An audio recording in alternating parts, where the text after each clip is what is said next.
ഹരേ കൃഷ്ണ. ഇനി നമുക്ക് 6ാമത്തെ ശ്ലോകം നോക്കാം. മനുനോപഹൃതാഞ്ച ദേവഹൂതിം തരുണീരത്നമവാപ്യ കർദമോസൗ ഭവദർച്ചന നിർവൃതോപി തസ്യാം ദൃഢശുശ്രൂഷണയാ ദധൗ പ്രസാദം.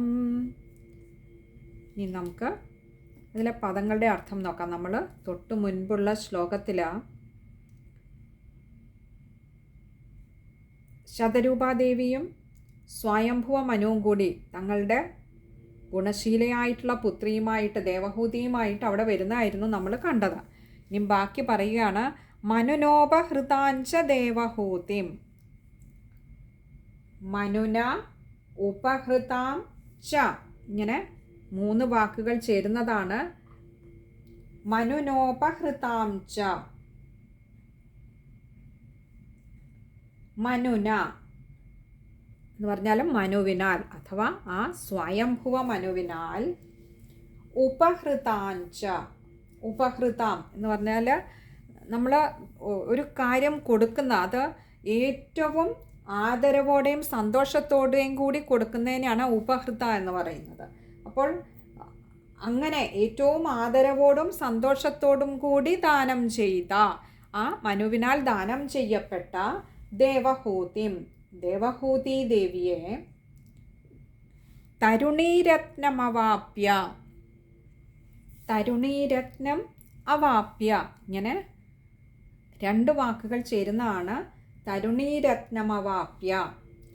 തരുണീരത്നം, തരുണീമണി എന്ന് പറഞ്ഞാൽ സ്ത്രീകൾ, നല്ല ലാവണ്യമുള്ള അഴകുള്ള സ്ത്രീകളെയാണ് സാധാരണ, തന്നെയല്ല നല്ല ചെറുപ്പമായിട്ടുള്ള സ്ത്രീകളെയാണ് സാധാരണ നമ്മൾ തരുണി എന്ന് പറയും, തരുണീമണികൾ എന്ന് പറയില്ല, അതേപോലെ. അപ്പോൾ തരുണീരത്നം, ആ സ്ത്രീരത്നത്തെ അവാപ്യ ലഭിച്ച കർദമോസൗ, കർദമഹ അസൗ, ഇങ്ങനെ 2 വാക്കുകൾ ചേരുന്നതാണ് കർദമോസൗ. കർദമഹ എന്ന് പറഞ്ഞാൽ ആ കർദമ പ്രജാപതി, അസൗ എന്ന് പറഞ്ഞാൽ ഈ. അപ്പോൾ ഇവിടെ ശതരൂപാദേവിയാലും ആ സ്വയംഭുവ മനുവിനാലും ഏറ്റവും ആദരവോടെയും സന്തോഷത്തോടെയും ദാനം ചെയ്യപ്പെട്ട ഈ സ്ത്രീരത്നമായിട്ടുള്ള ദേവഹൂതി ദേവിയെ സ്വീകരിച്ചിട്ട് ലഭിച്ച ആ കർദമ പ്രജാപതി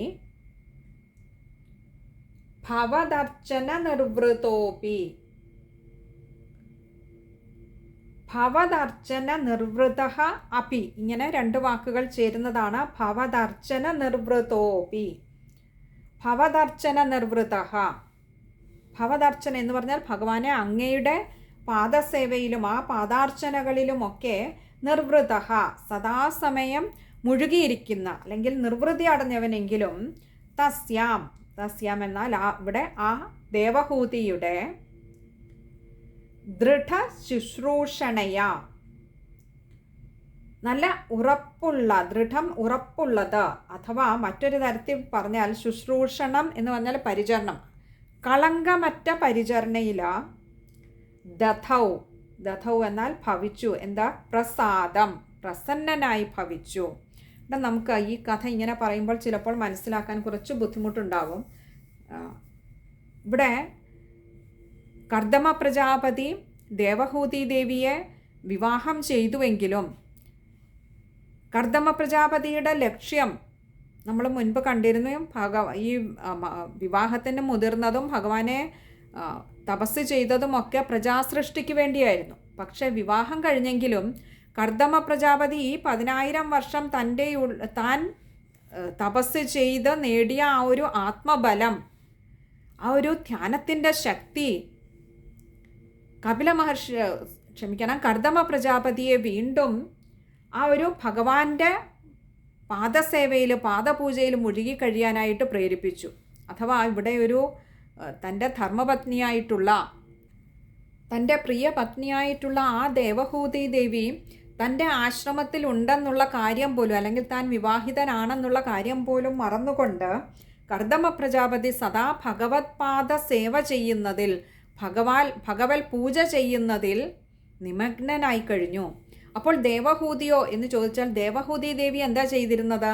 ഇവിടെ തൻ്റെ പ്രിയ ഭർത്താവിനാൽ ആ കർദമ പ്രജാപതിക്ക് ഭഗവാന്റെ പൂജ ചെയ്യുന്നതിന് വേണ്ടതെല്ലാം ഒരുക്കി അതാത് സമയത്ത് അവിടെ എത്തിച്ചു കൊടുക്കുന്ന ജോലിയാണ് ഈ ദേവഹൂതി ദേവി ചെയ്തുകൊണ്ടിരുന്നത്.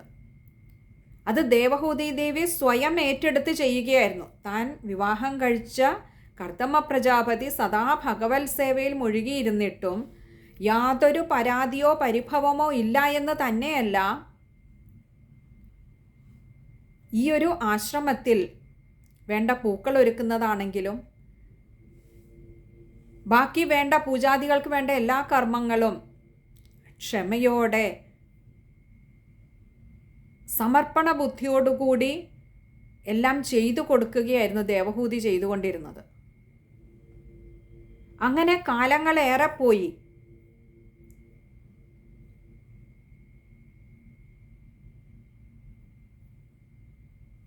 അങ്ങനെ ഈ ഒരു യാത്ര തുടരുമ്പോൾ കർദമ പ്രജാപതി ശരിക്കും, കാരണം പോയ 10,000 വർഷക്കാലം ഭഗവത്പാദ സേവ ചെയ്തതിൻ്റെ ആ ഒരു ദൃഢത്വം മറ്റു ഭൗതിക വിഷയങ്ങളിൽ മനസ്സൊട്ടും ചലിക്കാത്ത വിധത്തിൽ മനസ്സിനെ ദൃഢമാക്കി തീർത്തിട്ടുണ്ട്. അങ്ങനെയുള്ള കർദമ പ്രജാപതിക്ക് തൻ്റെ ചുറ്റിനുമുള്ളതൊന്നിലും ഭ്രമിക്കാതെ പൂർണ്ണമായും മനസ്സിനെ ഭഗവാനിങ്കൽ ചേർത്ത് നിർത്തിക്കൊണ്ട് ആ പാദപൂജ ചെയ്യാൻ ഒട്ടും ബുദ്ധിമുട്ടുണ്ടായില്ല. മറിച്ച് ഇവിടെ ദേവഹൂതി ദേവി ആകട്ടെ വളരെ ചെറിയ പെൺകുട്ടിയാണ്. ഇപ്പോൾ വിവാഹം കഴിഞ്ഞിട്ടേയുള്ളൂ. ഒരു വിവാഹം കഴിക്കുന്ന പെൺകുട്ടിക്ക് എന്തെല്ലാം സ്വപ്നങ്ങൾ ഉണ്ടാവും. പക്ഷെ അതൊന്നും ഇവിടെ ദേവഹൂതി ദേവിയെ ബാധിച്ചതേയില്ല. ഒരു പക്ഷെ ഈ സ്വപ്നങ്ങൾ ഒക്കെ മുൻപുണ്ടായിരുന്നെങ്കിലും പിന്നീട് ഇവിടെ വന്ന് കർദമ പ്രജാപതിയുടെ ഭാര്യയായപ്പോൾ അതും ഒരു കൊട്ടാരത്തിൽ നിന്നും ഒരു ആശ്രമത്തിലേക്കുള്ള ജീവിതത്തിൻ്റെ മാറ്റം, അത് സന്തോഷത്തോടുകൂടി സ്വീകരിച്ചുകൊണ്ട് ഇവിടെ വന്ന് ആ കർദമ പ്രജാപതിയുടെ ഭഗവത് സേവയ്ക്ക് വേണ്ടതെല്ലാം ഒരുക്കി കൊടുക്കുക എന്ന കർത്തവ്യം സ്വയം സന്തോഷത്തോടുകൂടി ഏറ്റെടുത്ത് ചെയ്തുകൊണ്ടിരിക്കുകയാണ് ഇവിടെ ദേവഹൂതി ദേവി. അങ്ങനെ കാലങ്ങളേറെ പോയി. കർദമ പ്രജാപതി തൻ്റെ ഭാര്യയെക്കുറിച്ചോ തൻ്റെ ചുറ്റിനുമുള്ളതിനെക്കുറിച്ചോ ഒക്കെ മറന്നേ തുടങ്ങിയിരിക്കുന്നു. താനും ഭഗവാനും മാത്രമായ ഒരു ലോകത്തിലാണ്. അങ്ങനെ കാലങ്ങളേറെ പോയെങ്കിലും ഒരു നാൾ കർദമ പ്രജാപതിക്ക് തൻ്റെ പ്രിയപത്നിയായ ദേവഹൂതിയുടെ ഈ കർമ്മങ്ങളൊക്കെ ഭൗതികമായ തലത്തിൽ നിന്ന് മനസ്സിലാക്കാൻ കഴിഞ്ഞു. അതായത് തനിക്ക് വേണ്ടി ഒരു രാജകുമാരി ഇവിടെ വന്ന ഭഗവാന്റെ സേവയ്ക്ക് വേണ്ടതെല്ലാം ഇത്ര ക്ഷമയോടുകൂടി ഇത്ര അർപ്പണ മനോഭാവത്തോടുകൂടി ചെയ്യുന്നുവല്ലോ എന്നുള്ള ഒരു തിരിച്ചറിവ്, പെട്ടെന്നൊരു ഉൾവിളി ഉണ്ടാവുകയും അങ്ങനെ തൻ്റെ പ്രിയ പത്നിയുടെ ഈ ഒരു കൃത്യത്തിൽ അത്യധികം സന്തുഷ്ടനായി ഭവിക്കുകയും ചെയ്തു. തന്നോട് ഇന്ന് വരെയും യാതൊരു പരാതിയും പറഞ്ഞിട്ടുമില്ല, യാതൊരാവശ്യവും പറഞ്ഞിട്ടുമില്ല. ഒരു രാജകുമാരി ഈ ഒരു ആശ്രമത്തിൽ വന്ന് ഇങ്ങനെ തൻ്റെ പൂജാകർമ്മങ്ങൾക്ക് വേണ്ടതൊക്കെ ഒരുക്കിക്കൊണ്ടിരിക്കുക, യാതൊരു പരാതിയും കൂടാതെ. ഇത് കണ്ട കർദമ പ്രജാപതി അത്യന്തം സന്തുഷ്ടനായി ഭവിച്ചു. അപ്പോൾ ഇത്രയൊരു കഥയാണ് ഇവിടെ ഒരു ചെറിയ 2 വരിയിലായിട്ട് ഒതുക്കിയിരിക്കുന്നത്. അപ്പോൾ സ്വയംഭുവ മനുവിനാലും ശതരൂപാദേവിയാലും വളരെ സന്തോഷത്തോടെയും ആദരവോടും കൂടി കൊടുക്കപ്പെട്ടു ദേവഹൂതി ദേവിയെ കർദമ പ്രജാപതിക്കെന്ന് പറയുമ്പോൾ തന്നെ നമുക്ക് മനസ്സിലാക്കാം ആ കർദമ പ്രജാപതിക്ക് തങ്ങളുടെ പുത്രിയിൽ ആ ദേവഹൂതി ദേവിയിൽ സാക്ഷാൽ ഭഗവാൻ അവതരിക്കാനുള്ള കാരണഭൂതനായി ഭവിക്കുന്നത് ഈ കർദമ പ്രജാപതിയാണെന്ന് നന്നായിട്ടറിയാം. കർദമ പ്രജാപതിയുടെ തപസ്സിൽ സന്തുഷ്ടനായിട്ടാണ് ഭഗവാൻ ഇങ്ങനെ ഒരു അനുഗ്രഹം കൊടുത്തത്. അത് കർദമ പ്രജാപതിയേക്കാൾ തങ്ങൾക്കാണ് അതുകൊണ്ട് ലാഭമുണ്ടാവുന്നത്, നേട്ടമുണ്ടാകുന്നത്. നമുക്ക് കുചേലനെ കാണാൻ പോകുമ്പോൾ, ഭഗവാനെ കാണാൻ പോകുമ്പോൾ കുചേലൻ പറയുന്നുണ്ട്, ഇവിടെ കുചേലൻ്റെ പത്നി, ആ ഭഗവാനെ ഒന്ന് പോയി കണ്ടുകൂടെ, അങ്ങയുടെ സുഹൃത്തല്ലേ, രാജാവല്ലേ ഇന്ന് ആ ശ്രീകൃഷ്ണ ഭഗവാൻ, കരുണാനിധിയാണെന്ന് കേട്ടിരിക്കുന്നു, ആര് എന്തു ചോദിച്ചാലും ദീനരായിട്ടുള്ളവർക്ക് എന്തും നൽകാൻ മടിയില്ലാത്തവനാണ്, അങ്ങൊന്ന് പോയി കണ്ടുകൂടെ എന്ന് ആ സുദാമാവിനോട് തൻ്റെ പ്രിയ പത്നി ചോദിക്കുമ്പോൾ ആദ്യം മടിച്ചുവെങ്കിലും പിന്നെ പോകാൻ തയ്യാറായി കഴിയുമ്പോൾ ആ തയ്യാറാവുന്ന നിമിഷം കുചേലൻ സ്വയം പറയുന്നുണ്ട്, അയം ഹി പരമോ ലാഭ, ആ ഭഗവാനെ ഒന്ന് കാണാൻ കഴിയാമെന്നോ അല്ലെങ്കിൽ കാണാൻ പോകുന്നു, എനിക്ക് ഭഗവാനെ കാണാൻ പറ്റും, എനിക്കൊരവസരം ലഭിച്ചിരിക്കുന്നു എന്നുള്ളതാണ്, എനിക്കാണ് ഇതുകൊണ്ട് ഏറ്റവും വലിയ ലാഭമുണ്ടാകുന്നത്. അഥവാ ഭഗവാനോട് യാചിച്ചിട്ട് അല്ലെങ്കിൽ ഭഗവാനോട് പോയി തൻ്റെ ദുഃഖങ്ങൾ പറഞ്ഞിട്ട് തനിക്ക് കിട്ടുന്ന തുച്ഛമായ ലാഭം, തുച്ഛം എന്ന് പറഞ്ഞത് ഭഗവാനെ ഒന്ന് നേരിട്ട് കാണാൻ കഴിയുന്നതിൻ്റെ ആ നേട്ടത്തോളം വരില്ല മറ്റു ഭൗതികമായ ഒരു നേട്ടങ്ങളും.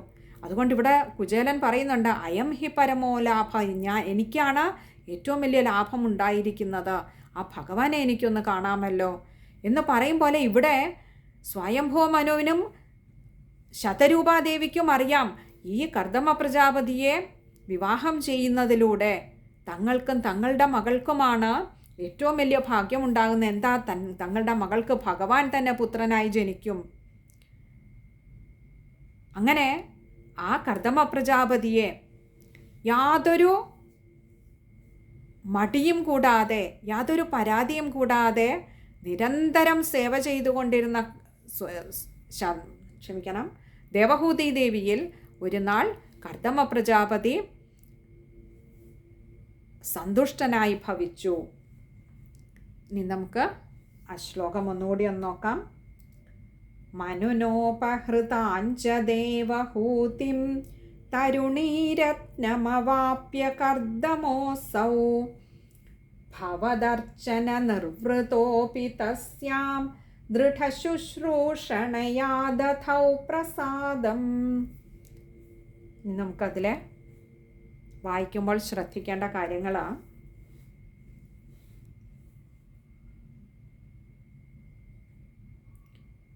മനുനോപഹൃതാഞ്ച, അവിടെ ഉപഹൃതാം എന്നുള്ളതാണ് വാക്ക്, മനുനോപഹൃത അല്ല. അതൊന്ന് വായിക്കുമ്പോൾ ശ്രദ്ധിക്കുക. അടുത്തത് തരുണീരത്നം അവാപ്യ, അവിടെ തരുണീരത്നം അവാപ്യാണ്, മായ്ക്ക് അകാരം കൊടുത്തു വായിക്കുക. പിന്നെ അടുത്തതിൽ ഭവദർച്ചന നിർവൃതോപി, ഭവദർച്ചന ദായ്ക്ക് അകാരം കൊടുക്കുക, അർച്ചനയാണ്. ഭവദർച്ചന നിർവൃതോപി തസ്യാം ദൃഢശുശ്രൂഷണയാ ദധൗ പ്രസാദം. അവിടെ പലപ്പോഴും ശുശ്രൂഷണയാ, അവിടെ ശായ്ക്ക് സകാരം വരാറുണ്ട് പലരും വായിക്കുമ്പോൾ, അതും കൂടി ഒന്ന് ശ്രദ്ധിക്കുക. ശുശ്രൂഷണയാ അല്ല, ശുശ്രൂഷണയാ, ശകാരമാണ്. ഇത്രയും കാര്യങ്ങളാണ് ആ ഒരു ശ്ലോകത്തിൽ ശ്രദ്ധിക്കാനായിട്ടുള്ളത്. ഇനി നമ്മൾ ആ ഒരു ശ്ലോകത്തിൻ്റെ അന്വയക്രമത്തിലെ പദങ്ങൾ നോക്കിയാൽ, അസൗ കർദമഃ മനുനാ ഉപഹൃതാം തരുണീരത്നം ദേവഹൂതിം അവാപ്യ ഭവദർച്ചന നിർവൃതഃ അപി ദൃഢശുശ്രൂഷണയാ തസ്യാം പ്രസാദം ദധൗ. ഒന്നുകൂടി പറയാം.